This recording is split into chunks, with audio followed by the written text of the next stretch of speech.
Well, some employees may be misusing Facebook, but at least they're actually using it for the first time ever. The social media giant lost users, which led to stockholders losing billions of dollars. So does this spell out the end of Facebook? December 2024. Internal meta documents leaked to the Wall Street Journal. The numbers are absolutely brutal. Daily usage among users aged 13 to 25 dropped 32% in just 1 year. But here's the part that should terrify Mark Zuckerberg. Facebook added only 600,000 new teen users in 2024. They lost 9 million existing young users who either deleted their accounts or just stopped opening the app. That's a net loss of 8.4 million young people in 1 year. And it's getting worse, not better. The death of cool. Let's be honest about what happened. Facebook became your parents' social network. And nothing kills a platform faster with young people than mom and dad showing up. Internal meta research asked hundreds of teens across different countries why they don't use Facebook. The answers were painfully consistent. Facebook is for old people.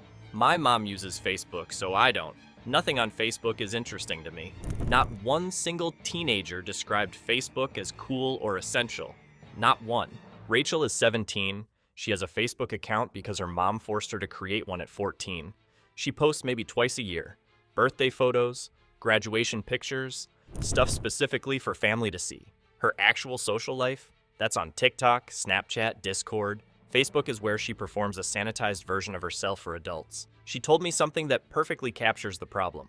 Facebook is like wearing a suit to school. You do it when absolutely required, but you'd never choose it. The numbers back this up. Teens who still have Facebook accounts spend an average of 4 minutes daily on the platform. 4 minutes, down from 21 minutes just 4 years ago. They're not scrolling, they're not posting, they're checking notifications from older relatives and immediately leaving. Compare that to TikTok, where the same kids spend 107 minutes daily. Snapchat gets 49 minutes. Instagram gets 63 minutes. Facebook gets 4. The parent problem that can't be solved. Here's why this is unfixable. Meta can't uninvite parents and grandparents. Those older users are now Facebook's core audience. They're the ones actually posting content, clicking on ads, generating revenue. Users over 35 represent 68% of Facebook's daily active base now. That's up from 51% just 4 years ago. Meta needs those older users, but their presence guarantees young people stay away. Teenagers don't want to share their lives on the same platform where grandma comments on every post. They can't be authentic when mom might see everything.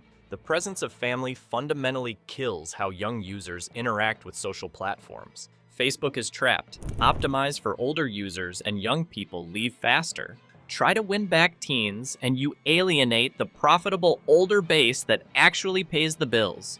There's no way out. This is a demographic death trap. The toxic content driving everyone away. But a Pew study released Wednesday suggests Facebook's efforts may not be enough to keep young users from signing off. But the parent problem is only part of why young users hate Facebook. The content itself has become unbearable. Facebook's algorithm optimizes for engagement. Know what drives engagement? Outrage, political arguments, clickbait, conspiracy theories, AI-generated spam. Young users open Facebook and see their uncle ranting about politics. Distant relatives sharing health misinformation. AI-generated images of Jesus made from bottle caps asking for amen. Groups spreading conspiracy theories. Comment sections full of people arguing. It's exhausting. It's negative. It's the opposite of fun. Internal meta research found that 67% of users aged 13 to 25 describe Facebook's content as negative or draining. Only 12% call it entertaining. Meanwhile, 71% of the same teens describe TikTok content as entertaining. The experience on Facebook actively repels young people. They're not there to watch their relatives argue about politics. They want entertainment, creativity, connection. Facebook provides none of that anymore. Mark Zuckerberg himself admitted in an internal meeting that Facebook's content quality is declining. He said Meta is working on it. But the problem is structural. The algorithm promotes controversy because controversy generates engagement time. Positive content gets less engagement. The system is designed to surface negativity. Fixing this means fundamentally changing how Facebook works. That kills engagement metrics. Wall Street punishes engagement declines. Meta is trapped by their own algorithm. The advertiser exodus following the users. Young user decline isn't just an image problem. It's destroying revenue. Advertisers desperately want to reach 18 to 25-year-olds. They're forming brand loyalties, starting to earn money, making purchasing decisions. Brands want to establish relationships early because these customers will buy products for decades. Facebook is losing access to that demographic. Meta's advertising revenue from users under 25 dropped 23% in 2024. Not because ad prices fell, because there aren't enough young users left to show ads to. Advertisers are shifting budgets to platforms where young people actually are. TikTok's ad revenue from young users grew 87%. Snapchat up 34%. Instagram up 41%. Facebook down 23%. This creates a vicious cycle. Fewer young users means less ad revenue from youth-focused brands. That means less money to invest in features young users want. That drives more young users away. The platform ages faster. More advertisers leave. The cycle feeds itself. Facebook is caught in a demographic death spiral that accelerates every quarter. The competitors stealing the future. Young users aren't leaving Facebook for nothing. They're migrating to platforms that feel designed for them. TikTok dominates completely. Short videos, algorithm that surfaces new creators constantly, content that's entertaining first, social second. TikTok has 947 million users aged 13 to 25. Facebook has 412 million in the same demographic and dropping fast. Snapchat remains strong with teens despite never achieving Facebook's massive scale. Nearly half of Snapchat's users are under 25. The disappearing content appeals to young people who don't want permanent digital footprints. It's maintained youth culture relevance because it hasn't been overrun by adults. Discord is replacing Facebook groups for young people. Originally for gamers, now it's how Gen Z organizes friend groups, hobby communities, study groups. 68% of Discord's 200 million users are under 25. They're using it for everything Facebook groups used to do. Except Discord doesn't feel like their parents' platform. Even smaller platforms like Be Real represent everything Facebook isn't. Authentic, unfiltered. No engagement algorithms. No ads. Just real moments with friends. That philosophy resonates with young users exhausted by Facebook's polished, performative, algorithm-driven hellscape.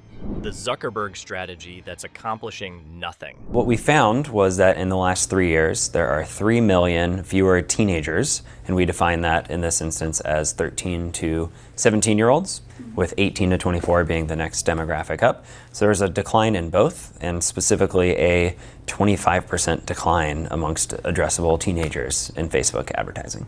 To find out, Meta spent $4.2 billion in 2024 on features specifically designed to win back young users. Facebook Reels copying TikTok, dating features, gaming hubs, creator monetization, every initiative aimed at making Facebook relevant to teens again. None of it is working. Facebook Reels gets 6% of the engagement that actual TikTok gets among users under 25. Facebook Dating has 14 million users. Tinder has 75 million. The gaming features can't compete with Discord. Creators earn way more on TikTok or YouTube.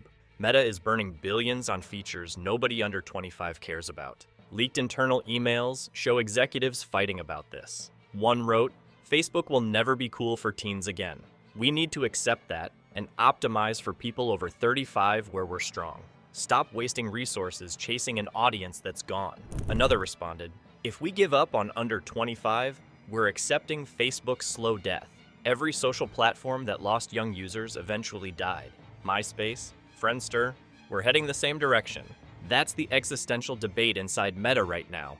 Chase young users and risk alienating the profitable older base. Or accept Facebook as a platform for people over 35 and manage its inevitable decline.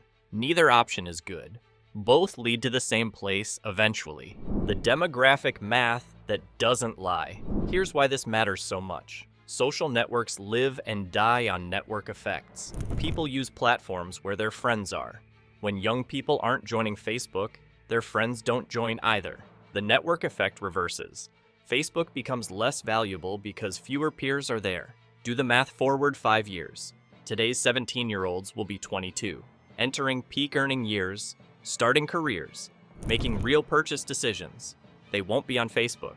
In 10 years, today's 13-year-olds will be 23. Facebook will be completely irrelevant to them. The platform will be dominated by people over 40. Advertisers targeting young demographics will spend zero on Facebook. The revenue implications are catastrophic. As Facebook's core users age into their 60s and 70s, usage naturally declines. Deaths reduce the user base. Younger cohorts aren't replacing them because young people never joined in the first place. By 2035, Facebook could be in terminal decline. Still existing, still somewhat profitable, but shrinking. Increasingly irrelevant, walking the exact same path MySpace and Friendster traveled before disappearing completely. The brutal truth nobody wants to say. Facebook is dying. Not immediately, not this year or next, but the demographic collapse is irreversible. You can see it in the numbers.